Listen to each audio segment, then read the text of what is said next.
James, how do you see this more broadly in terms of other professional services as well? Well, you asked the question, what's happened in the last 10 years? And I think that if we go back a little bit further than that, 20, 25 years, the way we see it, and you were very kind to kind of give a thumbnail sketch of our business, but we work with global law firms and professional firms, as well as other firms that provide advice in investment banking and private banking. So our world is the world of the advisor. And the way we see it is that we're now entered an era where strategy matters. That you had to work pretty hard as a professional firm not to make money right up until 2008. And the examples of those professional firms that messed up or imploded are really very few and far between in that extraordinary era when the services industry really took off. And that was an era that has pretty much, with one or two bumps in the road, has lasted 20 to 30 years. What's clear is that since 2008, 7, 8, there's been a quite fundamental shift. And most of the commentators, and we all have our own view on this, but certainly when we talk to management teams, the question they're asking themselves is it elastic, or have there been some pretty fundamental shifts? And from the people that we speak to, the management teams and the way they're approaching, they're saying it's not elastic. Things will not bounce back to the way they were. We're in a low growth economy, and in most key markets, that is the reality. And I think it's summed up for me by the words of the former global senior partner of KPMG, who said, what we're doing as a firm is taking a look at what we need to do beyond the usual for our clients. We need to be even more closer in a low growth environment to what our clients do and how they're developing. So the change, I think, is not elastic. It is requiring people to, even as James Gorman said a moment ago, there's a new paradigm, and that's not just something that we've all heard, but the question is what people do about it and how do they respond to some of the trends within that. And very briefly, I'll pick out two or three, or should I hand it to someone? Well, can you hold that? Sure. Because we have that question coming up. Janet, speaking about the law. Speaking about the law, for those of you who know lawyers or law firms, it is one of the most risk-averse, most change-averse industries I have ever encountered in my entire life.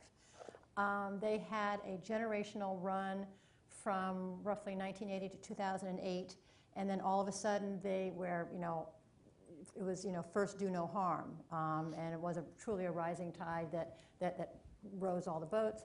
Now they are in a market share game, and it's a real challenge for some of them. Prior to 2008, you'd see law firm performance pretty much in a clump. Now you're seeing increasing dispersion.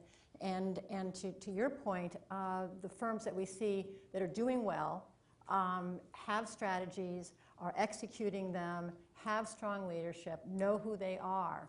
But there's a real tremendous difference than before 2008. And there are still a fair number of very prominent managing partners and chairs at prominent firms who think it will go back, and it will not go back. And so we're seeing a real diversion and dispersion in law land. And would you say the majority of the firms are still trying to figure it out?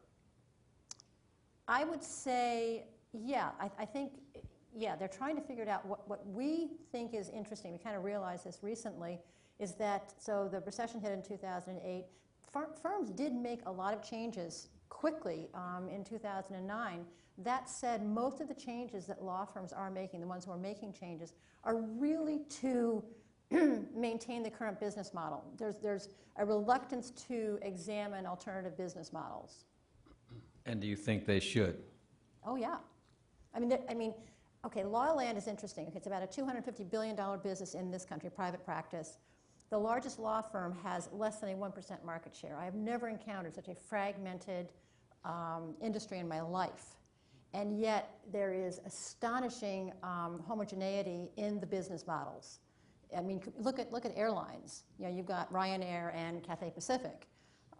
That's just not the case in law land. There's a tremendous similarity, and we are encouraging our clients to make experiments to try new things. Richard, does PwC think its world has been changing? Absolutely, and I just want to comment on something James said. Really, KPMG? I have to get you a quote from our chairman at PwC. Main competitor? Come on. So, yeah, absolutely, and our business is very unique, right? It's not just, it's professional services, but there's different lines of service for us. There's auditing, there's tax, there's advisory, which is basically consulting.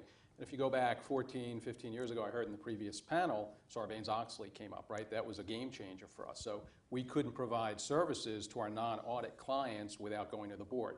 And trust me, no one wants to go to the board for approval on a project that is not strategic. So big revenue streams for us disappeared overnight, literally. Now it equalized out because the same thing happened to all the other big four or six back then. So that wasn't too bad.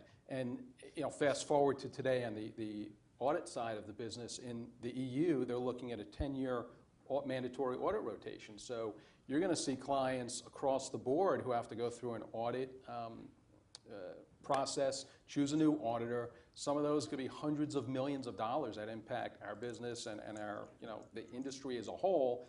And, you hope to fill in that area with, you lose one, you pick one up, but, there's no guarantees. Some of this goes to relationships, which is a key thing in our industry. That's one side of the business. On the consulting side, cost pressures, right? I mean, they're probably not unique to us. Procurement, it used to be easy to do business. 20 years ago, you'd walk into a client, talk about a business issue, come up with a solution, shake hands, agree to terms, and start the project. Your team was on the ground the next day.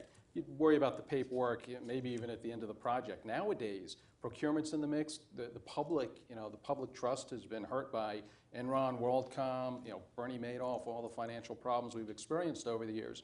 So it's impacted how we go about doing things, and clients have procurement organizations to help with the transparency. So the days of sole-sourced projects in our business are few and far between.